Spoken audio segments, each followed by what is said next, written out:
ये मक्का टावर है, देखें ये सामने हरम शरीफ है।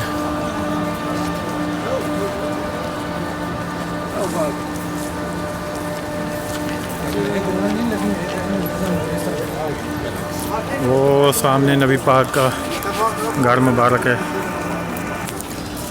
जी। हम जा रहे हैं नबी पाक के घर की तरफ। यहाँ हमारे प्यारे नबी हज़रत मोहम्मद सल्लल्लाहु अलैहि वसल्लम पैदा हुए थे।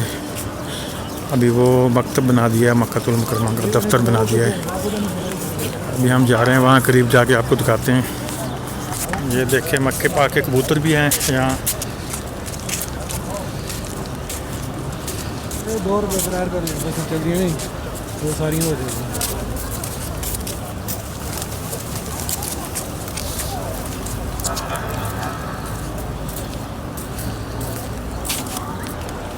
ये जनाब नबी पाक का घर आ गया, घर मुबारक नबी पाक का।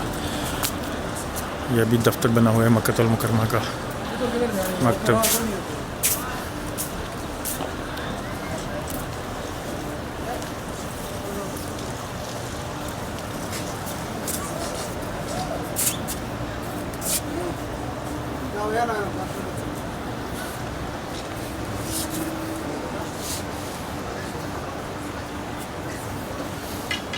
ये देखने सामने बैतुल्लाह खाना काबा।